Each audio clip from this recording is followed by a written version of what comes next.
9 module पढ़ लिए थे और आज इंशाअल्लाह अज़ीज़ हम मॉड्यूल नंबर 10 से जो है वो स्टार्ट करेंगे जी। पहले जो 9 मॉड्यूल थे हमारे पास ये गूगल सर्च टेक्निक्स के बारे में थे। इसमें गूगल सर्च इंजन को हम किस तरह से यूज़ कर सकते हैं। ये इसलिए भी बताया गया शुरू में क्योंकि इस सब्जेक्ट को आपने मतलब बार-बार इसमें कुछ ऐसी चीज़ें आनी हैं कि जिनको आपने पढ़ना है, तो आपको नेट की ज़रूरत भी पड़ेगी और आपने उसे सर्च भी करना होता है, तो उस हवाले से जो है ना, ये आपको करवाया गया ताकि आप इसको आसानी से जो है ना, वो सर्च कर लिया करें। ठीक है जी? अगर आपका कोई भी फर्स्ट जो लेक्चर्स हैं हमारे, उनमें किसी किस्म का आपका कोई क्वेश्चन है, तो आप पूछ सकते हैं, वरना मुझे चैट विंडो में बताएँ आपको स्क्रीन नज़र आ रही है? और अगर स्क्रीन नज़र आ रही है, तो हम लेक्चर नंबर 10 जो है, वो अपना स्टार्ट करते हैं। हम स्टार्ट करने जा रहे हैं। लेक्चर नंबर 4 है हमारा, जिसके अंदर हम टॉपिक नंबर 10 से मॉड्यूल नंबर 10 से शुरू करेंगे और देखते हैं जी कि हम कितने मॉड्यूल इसके अंदर कवर कर पाते हैं। ठीक है जी? जी स्टूडेंट, तो कंप्यूटर की जो हिस्ट्री है, वो स्टार्ट होती है एबाकस से जी। कुछ लोग इसको एबेकस पढ़ते हैं, कोई एबाकस पढ़ते हैं। ये हमारे पास कंप्यूटर की जो हिस्ट्री है, उसके अंदर सबसे ओल्डेस्ट जो मशीन नज़र आती है, ठीक है जी? जिस मशीन के ज़रिए कैलकुलेशंस को परफ़ॉर्म किया जाता था मैकेनिकली, वो हमारे पास एबाकस है। यही शक्ल आपको मिलेगी इसकी नेट के ऊपर भी। ये ग्रीक और रोमन सिविलाइज़ेशन के अंदर और चाइना के अंदर जो हैं, वो इसके रूट्स जो हैं वो पाए जाते हैं। बेसिकली अगर आप देखें तो लकड़ी का एक फ्रेम सा बना हुआ है, जिसके अंदर ये रॉड्स हैं और इन रॉड्स के अंदर जो है वो बीड्स, जिसे बीड्स कहते हैं, जैसे तस्बीह के दाने होते हैं, तो ये तस्बीह के दानों की तरह जो है ना, वो इसके अंदर डाले होते थे। और इसमें जो फ़र्क होता था वो ये था, मुख्तलिफ़ जगह पर अगर आप इसकी हिस्ट्री पढ़ेंगे तो आपको मिलेगा जी।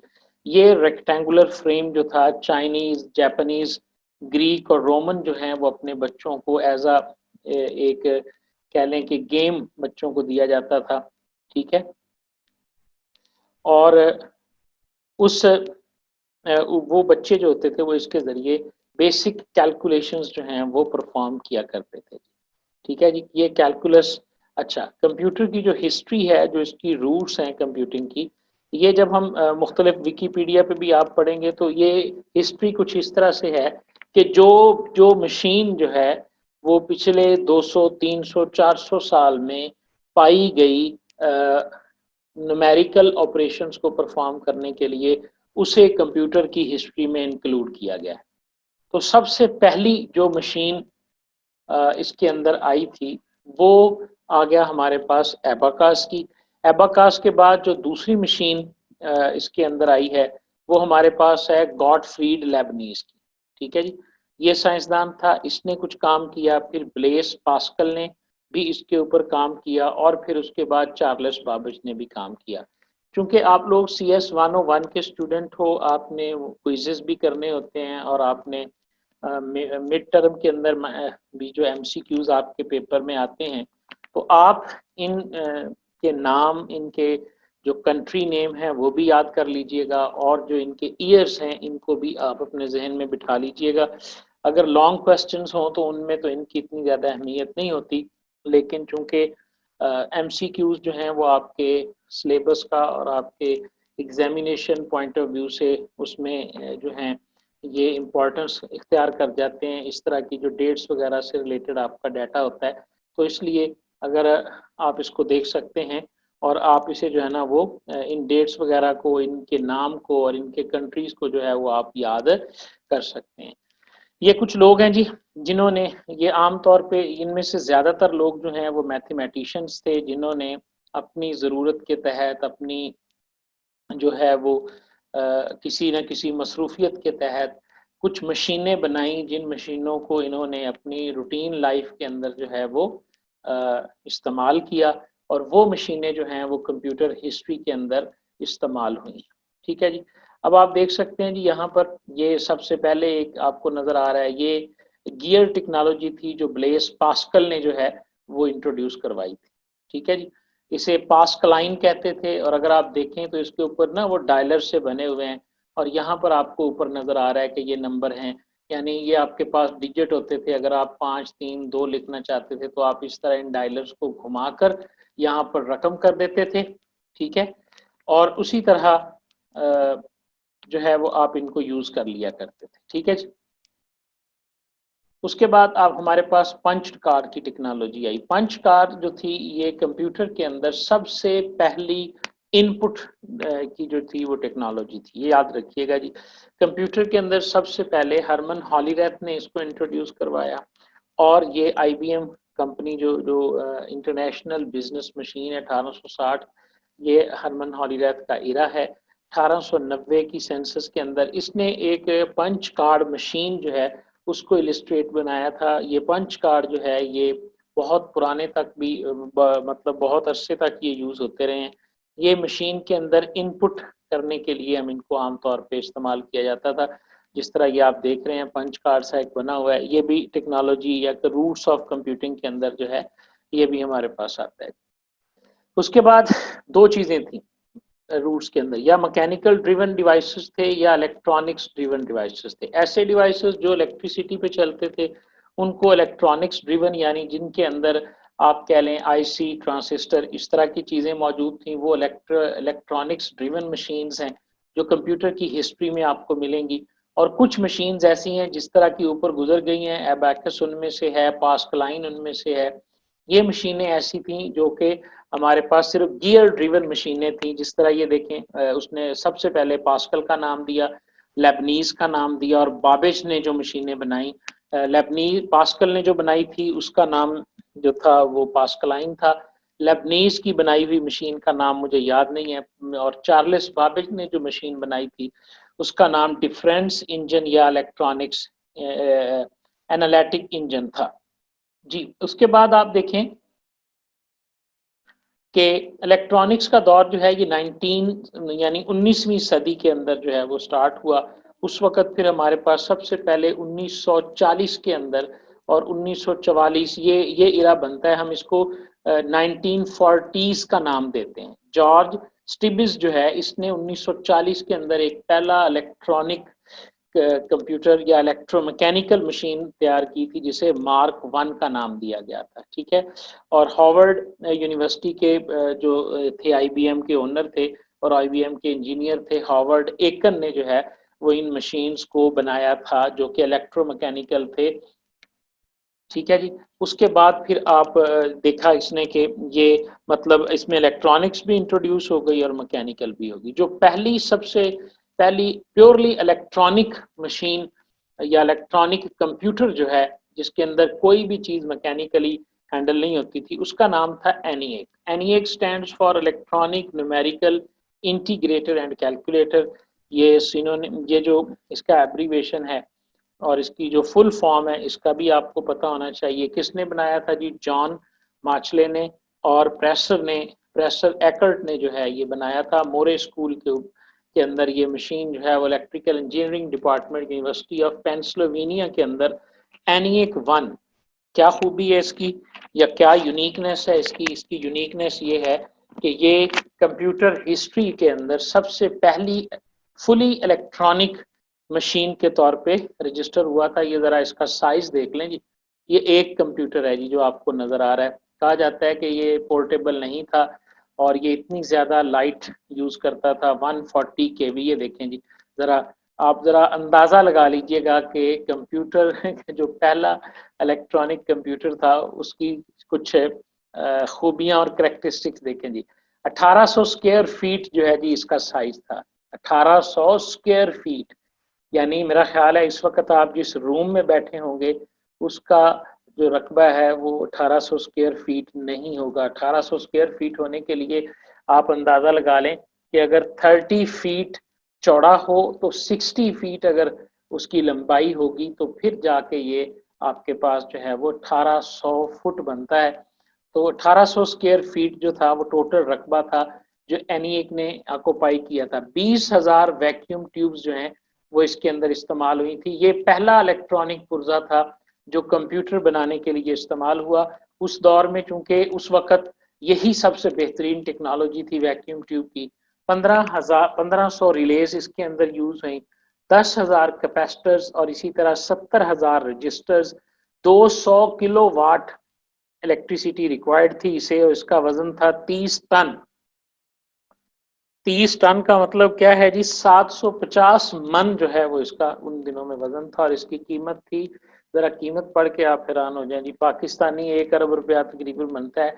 $4,87,000 इसकी कास्ट थी, और पाकिस्तान का ये 62.5 million, that was the project. और उस दौर में $4,87,000 जो थे उसकी वैल्यू को आप कंपेयर कर सकते हैं और देख सकते हैं। यहाँ से जो आज हमारे पास 50,000, 60,000, 1 लाख, 2 लाख रुपए के गैजेट्स हमारे पास मौजूद हैं, ठीक है जी। तो ये हमारे पास आ रहे हैं ना, जो हमें आज नजर आ रहे हैं, इनकी इब्तदा जो है वो इतनी कॉस्टली हुई थी। उसके बाद फिर जो एडवांसमेंट थी वो बड़ी ही रैपिड एडवांसमेंट हुई। सबसे पहले जो एडवांसमेंट हुई वो ये हुई कि वैक्यूम ट्यूब्स जो थी ये चेंज होके ट्रांसिस्टर बन गए, ट्रांसिस्टर चेंज होके फिर इंटीग्रेटेड सर्किट बन गए, फिर इंटीग्रेटेड सर्किट के अंदर टेक्नोलॉजी आई कि आईसी जो थे उनके साइज को रिड्यूस किया गया, और प्रोसेसिंग पावर जो है वो हर 2 साल के अंदर डबल होती गई। डेस्कटॉप कंप्यूटर, स्टीव जॉब्स जो कि एप्पल के बानी थे, उन्होंने 1976 के अंदर, 1976 के अंदर जो है उन्होंने डेस्कटॉप कंप्यूटर बनाने में वो कामयाब हो गए। एक ऐसा कंप्यूटर के जो एक बंदे की टेबल के ऊपर जो है आप समझ सकते हैं कि वो पूरा आ सकता था, ठीक है। इसी तरह IBM ने पहला पीसी लॉन्च किया, पीसी फॉर पर्सनल कंप्यूटर, यानी एक ऐसा कंप्यूटर कि जो एक आदमी जो है वो एक वक्त में यूज कर सकता था, जिसका वॉल्यूम, जिसका साइज, जिसके अंदर जो कैपेसिटी थी वो तकरीबन ये थी कि आप एक टेबल के ऊपर इस्तेमाल उसे कर सकते थे। IBM में 1981 के अंदर जो है वो इसे लॉन्च किया, और उसके बाद फिर वेब का ज़माना आया, और फिर आज हम स्मार्टफोन के दौर के अंदर मौजूद हैं।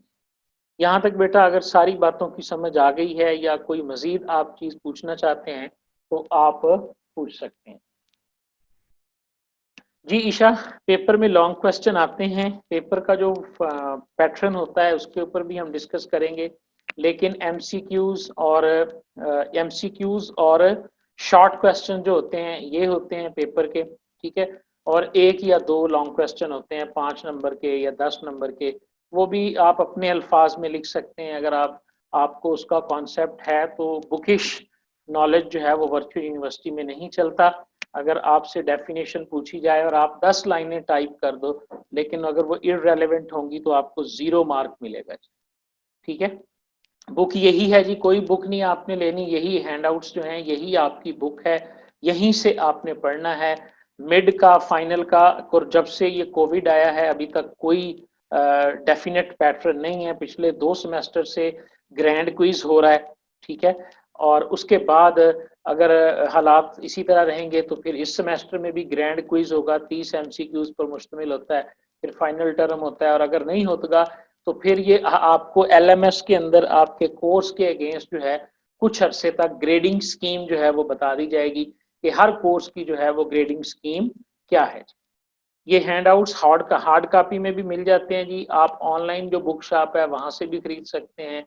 आपके जो कैंपसेस हैं, जिस कैंपस के साथ आप जुड़े होते हैं वो कैंपस भी आपको प्रोवाइड कर सकता है, और आप वहां से भी ये खरीद सकते हैं, ठीक है जी। मेरा ख्याल है अगर हम पढ़ लें ये चीज़ें जो हैं वो आपको, अगर मेरा ख्याल है पहली दफ़ा आप आए हैं तो पेपर पैटर्न बेटा, आज हम पहला लेक्चर पढ़ रहे हैं और हम अभी से पेपर पैटर्न की बात कर लेते हैं। हमारे पेपर पैटर्न के ऊपर स्पेशल सेशन होते हैं जी, ठीक है ना। बिल्कुल बेफिक्र होके आप सिर्फ फोकस करें। अगर आप पेपर के पॉइंट ऑफ व्यू से, तो जिन चीज़ों को मैं हाईलाइट कर रहा हूँ, ठीक है, यही चीज़ें इंपॉर्टेंट हैं, बस इसको आप ज़हन में रखें। यानी ये जो पूरा लेक्चर हमने पढ़ा इसमें क्या इंपॉर्टेंट है कि 2 किस्म की हिस्ट्री में मशीनें मिलती हैं। एक हमारे पास मैकेनिकल ड्रिवन थी, दूसरा इलेक्ट्रॉनिक्स ड्रिवन थी या गियर ड्रिवन मशीनें थी, और उनमें पास्कल था, चार्ल्स बाबेज है, लेबनीज है, हॉवर्ड एकन का जिक्र आया, मार्क 1 का जिक्र आया, एनिएक का जिक्र आया है। उसके बाद टेक्नोलॉजीज की एडवांसमेंट का जिक्र आया है। जिसके अंदर हमने ये देखा है कि सबसे पहली टेक्नोलॉजी जो यूज होती थी वो हमारे पास कैपेसिटर थी, सॉरी वैक्यूम ट्यूब, फिर ट्रांजिस्टर, फिर आईसी, और इसी तरह साइज रिडक्शन, और ये इसी तरह जो है ना वो चलते रहेंगे जी। ठीक है जी। उसके बाद हम मूव करते हैं जी मॉड्यूल 11 की तरफ। मॉड्यूल 11 जो है ये हमारे पास है बिट्स और बाइट्स के हवाले से। अब जो बच्चे या जो स्टूडेंट तो कंप्यूटर साइंस में बिल्कुल नए हैं उनके लिए तो ये बड़ी ही बेसिक सी चीज़ है, और जिनका कोई थोड़ा सा भी बैकग्राउंड है, जिन्होंने आईसीएस किया हुआ है या वैसे कोई कंप्यूटर की बुक या कोर्स वगैरह अपना पढ़ा है, तो उनके लिए ये स्टोरेज यूनिट्स के ऊपर हम बात कर रहे हैं जी। सबसे पहले हम द स्मॉलेस्ट यूनिट जो कंप्यूटर स्टोरेज में होता है जी उसे बिट कहा जाता है, बिट। ठीक है। All kinds of information in the computer is stored in bits. Bit जो है ये मुखफ़फ़ है बाइनरी डिजिट का, यानी bit stands for binary digit, और हम जानते हैं कि बाइनरी डिजिट क्या होता है, या तो वो 0 होता है या वो 1 होता है। तो आप इसको ये समझ सकते हैं कि bits is the short form of binary digits, और 1 बिट कैन स्टोर या कैन कंटेन ओनली 0। अगर आपसे कहा जाता है कि जी 1 बिट है तो उसका मतलब है कि या तो उसके अंदर 0 होगा या उसके अंदर जो है वो 1 होगा। ठीक है जी। तो हर किस्म का जो डाटा है कंप्यूटर के अंदर, चाहे वो ऑडियो डाटा है, चाहे वो टेक्स्ट डाटा है, चाहे वो वीडियो है, चाहे वो इमेज है, नंबर्स हैं, टेक्स्ट हैं, कंप्यूटर के लिए ये तमाम किस्म के डाटे जो हैं वो 0 और 1 में पर मुश्तमिल होते हैं। एक वजह मैं आपको बता दूं, अक्सर हम लोग हमारे सामने एक सवाल आता है कि कंप्यूटर दुनिया की हर फील्ड में कैसे काम कर सकता है, यानी वो मेडिकल के शोबे में भी है, एग्रीकल्चर के शोबे में भी है। तो उसकी लॉजिक ये है कि कंप्यूटर जो है वो सिर्फ 0 और 1 पर मुश्तमिल है। उसकी जो नेटिव लैंग्वेज है, जो उसकी मादरी जुबान है, वो 0 और 1 है, जिसे बिट्स कहा जाता है। और जो डाटा भी बिट्स में कन्वर्ट कर दिया जाए, अगर तस्वीर को बिट्स में तब्दील कर दिया जाए, वीडियो को बिट्स में तब्दील कर दिया जाए, तो वही डाटा जो है उसको कंप्यूटर समझना शुरू कर देगा। तो लिहाजा ये बिट्स जो हैं ये प्राइमरी हैं। ये इसका ओवरऑल हमारे पास एक यूनिट है जी। 8 बिट्स को जब हम इकट्ठा करते हैं तो हमारे पास एक बाइट बनती है। तो ये बिट्स के अंदर नहीं, हम बाइट्स के अंदर मेमोरी की बात करते हैं। ये जो आप कहते हैं ना 1 गीगाबाइट, 1 किलोबाइट, इसकी जरा तमीज देख लें जी। 1024 बाइट्स जब इकट्ठी होती हैं तो इससे हमारे पास 1 किलोबाइट बनता है, जिसे केबी के साथ डिनोट किया जाता है। इसमें के भी बड़ा होगा जी और बी भी बड़ा होगा। ये फर्क है जी बड़े बी और छोटे बी में, आगे जाके हम समझेंगे, लेकिन यहां तक आपने ये समझना है कि के बी जो है ये आपके पास बड़ा होगा जी। 1024 के बी जब इकट्ठे होते हैं तो हमारे पास 1 MB यानी मेगाबाइट बन जाता है, और 1024 MB जो है ये हमारे पास 1 GB के इक्वल होते हैं, और 1024 GB जो है ये 1 टेराबाइट के इक्वल होता है। यहाँ पर 1024 बेसिकली 2 की ताकत 10 है। यहाँ पर एक और चीज भी अपने जहन में बिठा लें जी कि कंप्यूटर की जो मेमोरी है ये 2 की ताकत में चलती है, यानी 2 की पावर 1, 2 की पावर 2, 2 की पावर 3। तो ये जो 1024 है असल में ये 2 रेज टू द पावर 10 है, यानी 2 raise to the power 10 bytes जो हैं ये equal to 1 KB। 2 raise to the power 10 जो बाइट किलो बाइट है ये बराबर है 1 MB के। ठीक है जी। इफ 1, अब इसके अंदर हमारे पास तरतीब क्या है, if 1 bit we can represent 2 pattern.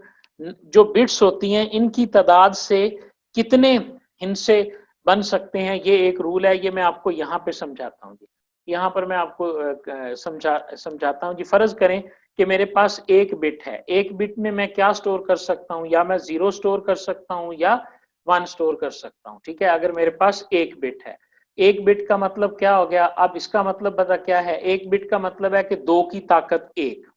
कितने डिजिट में स्टोर कर सकता हूँ, 2 की पावर 1 डिजिट में स्टोर कर सकता हूँ, और 2 की पावर 1 2 होता है। तो इसका मतलब है कि 1 बिट के अंदर या 0 हो सकता है या 1 हो सकता है। फर्ज करें हमारे पास 2 बिट डाटा है, 2 बिट डाटा के अंदर हम क्या स्टोर कर सकते हैं। ठीक है। फर्ज करें ये 2 बिट है, पहली बिट हमारे पास एक बिट हमारे पास ये है, ये हमारे पास फर्स्ट बिट है। ठीक है जी। और दूसरी हमारे पास ये जो है ये हमारे पास सेकंड बिट है। तो अब इसको जरा बना के देख लें। फर्स्ट बिट और सेकंड बिट, पहली बिट 0 हो सकती है, दूसरी भी 0 हो सकती है। एक कॉम्बिनेशन ये बन सकता है, पहली बिट 0 हो तो दूसरी जो है वो 1 हो सकती है, और इसी तरह पहली बिट जो है अगर 1 हो जाए तो दूसरी बिट जो है वो 0 हो सकती है, और इसी तरह पहली बिट अगर 1 हो जाए तो तीसरी बिट जो है वो 1 हो सकती है। अब यहाँ पर कोई और कॉम्बिनेशन नहीं बन सकता है, समझ आ रही है? तो इसका मतलब क्या हुआ, अगर आप 2 बिट मेमोरी की बात करेंगे तो उसमें टोटल 4 वैल्यूज जो हैं वो स्टोर हो सकती हैं।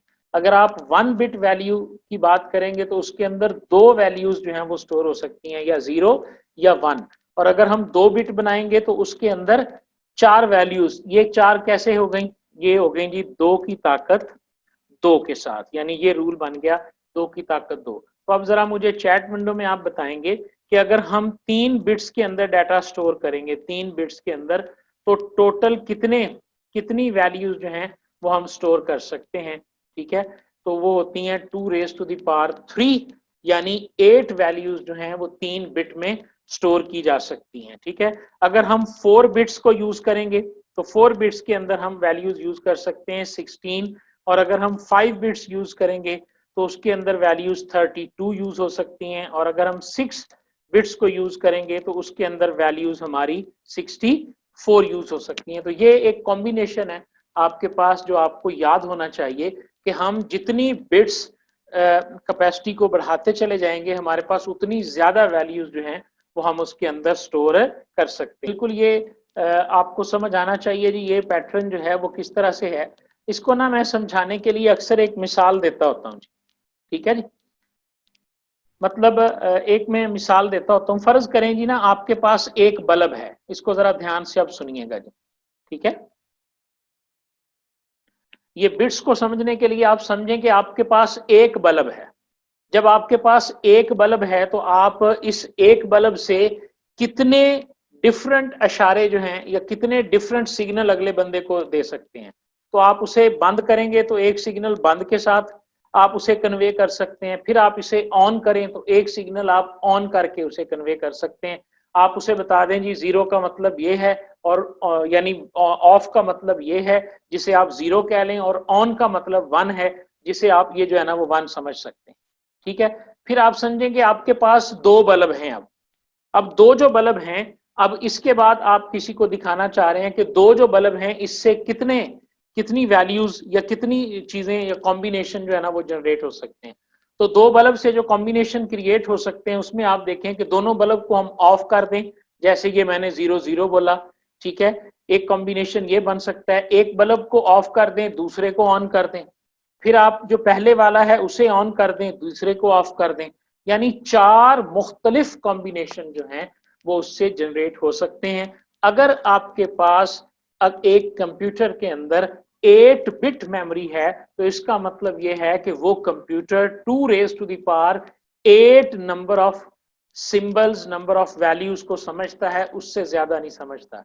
अगर आपके कंप्यूटर के अंदर जो मैकेनिज्म है स्टोरेज का वो 16 बिट है, 16 बिट है, तो फिर आप 2 की ताकत 16 कैलकुलेट कर लें तो वो 65,536 ऐसे सिंबल्स वैल्यूज बनेंगी जिसको आपका कंप्यूटर या आपकी मशीन जो है वो समझ सकती है, ठीक है जी। तो ये एक पैटर्न है जो आपको इसके अंदर अंडरस्टैंड करना पड़ेगा, और मैं उम्मीद करता हूं कि ये सारी चीज जो है ना ये आपको समझ आ गई होगी जी, ठीक है? ये पैटर्न बिट की एग्जांपल है और ये वो टेबल है जो मैंने आपके सामने बनाया है, तो इसका मतलब आप इस टेबल को भी अंडरस्टैंड कर सकते हैं, और साथ ही उन्होंने ये आपको एक मिसाल दे दी, ठीक है जी। अब जो कंप्यूटर के अंदर जो हम करैक्टर है A B C, इसकी ना हम कोडिंग करते हैं, इसी पैटर्न के जरिए हम कोडिंग करते हैं। कंप्यूटर के अंदर जितने भी करैक्टर्स हैं उनको आस्की कोड्स के जरिए रिप्रेजेंट किया जाता है, यानी A B C D E जितने करैक्टर एक कंप्यूटर अंडरस्टैंड करता है उनको हम आस्की करैक्टर्स या आस्की कोड कहते हैं। तो आस्की का एक पूरा टेबल है, अगर आप गूगल करेंगे कि जी मुझे आस्की टेबल दिखा दिया जाए तो वो आपको दिखाएगा, जिसके अंदर आप देखेंगे कि आस्की टेबल के अंदर जो करैक्टर ए है ना इसका जो कोड है वो 65 है, ठीक है? यानी आप 65 को बाइनरी में कन्वर्ट करें तो आपके सामने 0 1 ये वाला बनता है, ठीक है जी। तो कंप्यूटर के अंदर जो लफ्ज या करैक्टर ए है वो असल में इस बाइनरी कॉम्बिनेशन से रिकॉग्नाइज किया जाता है, ठीक है? तो इसका मतलब ये हुआ कि जितने आप अपने कंप्यूटर के अंदर 8 बिट करैक्टर्स अगर यूज करेंगे, 16 बिट करैक्टर यूज करेंगे, तो उससे कंप्यूटर के नंबर ऑफ कैरेक्टर्स जो हैं वो ज्यादा होते चले जाएंगे। ठीक है जी, अब ये करके देख लें जी, आप इसने बता भी दिया यहाँ पे रिप्रेजेंटिंग डेसिमल वैल्यूज जो हैं वो हम किस तरह से 0101 जो है ना वो बना सकते हैं। ये एक पैटर्न उन्होंने बना के आपको दे दिया जी। ठीक है, ये एक छोटा सा ट्रिक है जिसके जरिए हम सीख सकते हैं कि हम किसी भी डेसिमल नंबर को बाइनरी नंबर में हम किस तरह से तब्दील कर सकते हैं। ये एक छोटा सा ट्रिक है जो मैं आपको समझाने की कोशिश करता हूं कि किस तरह हम इन वैल्यूज को समझ सकते हैं और बना सकते हैं जी।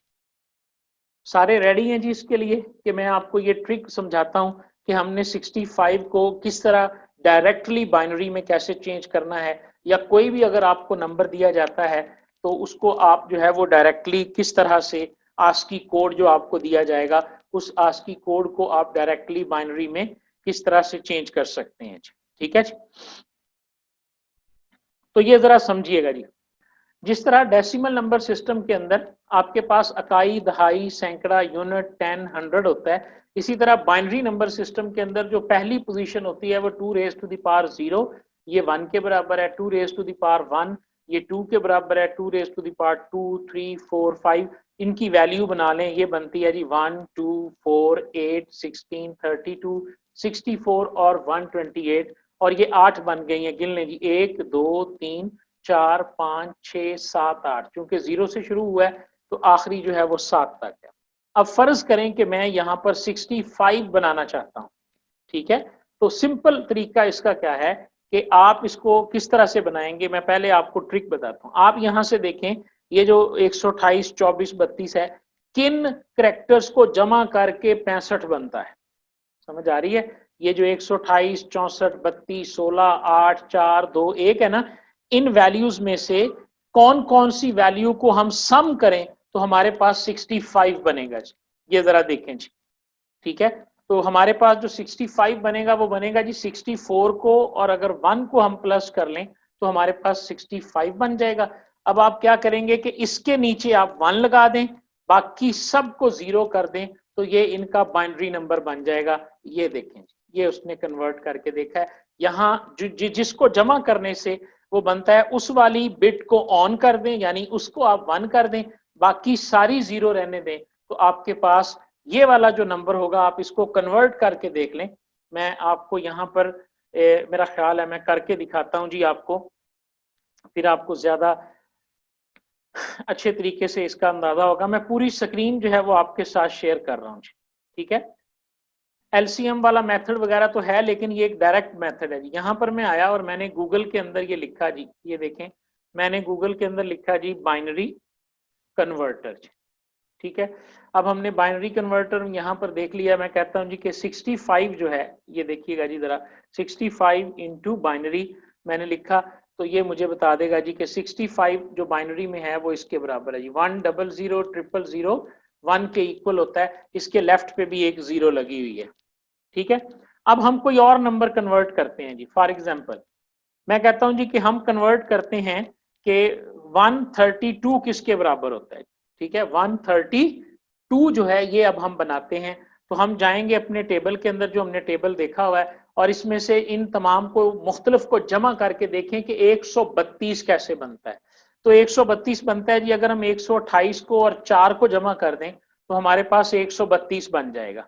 समझ आ रही है जी? तो ये हमारे पास 132 बन जाएगा। तो 132 के अंदर क्या हो गया कि ये 1 ऑन करना पड़ेगा और ये 4 वाला ऑन करना पड़ेगा। तो बाइनरी नंबर हमारे पास क्या बनेगा, जरा पहले वाले में 1, उसके बाद 0, फिर 0, फिर 0, फिर 0, फिर 4 के नीचे 1 और फिर 0 और फिर 0। बिल्कुल यही बनेगा शहर जो आपने बनाया है, 1 के बाद 4 0 और उसके बाद 4 नंबर पे 1। अब हम इसे गूगल से जरा चेक कर लें कि क्या हमारा नंबर ठीक है। हम गूगल पे जाते हैं और गूगल पे जाके यहाँ पर 65 की बजाय 132 लिख के एंटर करते हैं, तो देख लें जी हमारा आंसर जो है ये बिल्कुल ठीक है। तो ये एक डायरेक्ट मेथड है जब कि आप जिस तरह से बाइनरी नंबर को कन्वर्ट कर सकते हैं अपने डेसिमल नंबर के अंदर, और डायरेक्टली आप इसे किस तरह से कन्वर्ट कर सकते हैं। ठीक है जी, एक प्रैक्टिस और कर लेते हैं हम, और उसके बाद हमारा चूंकि 2 मिनट की ये वीडियो रह गई है और 2 मिनट का हमारा सेशन रह गया, सिर्फ एक एग्जाम्पल और करते हैं। और वो एग्जाम्पल है जी, फॉर एग्जाम्पल कि हम बनाते हैं 140 को हम कैलकुलेट करते हैं।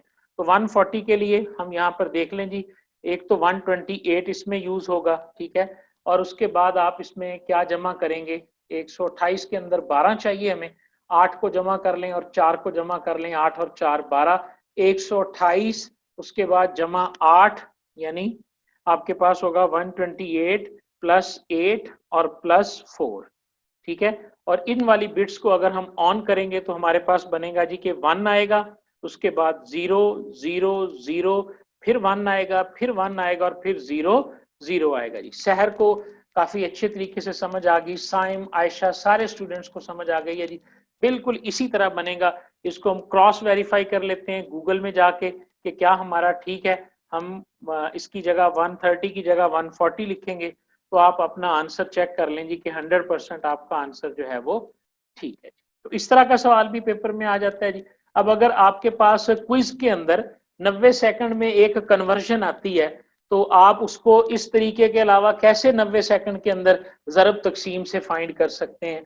तो यही सबसे बेस्ट और शॉर्टकस्ट मेथड होता है। इसे हम डायरेक्ट मेथड भी कहते हैं। डेसिमल नंबर को बाइनरी में हम किस तरह से चेंज करते हैं। थैंक यू वेरी मच जी। ये हमारा आज का लेक्चर था जी। थैंक यू वेरी मच जी। अल्लाह हाफिज।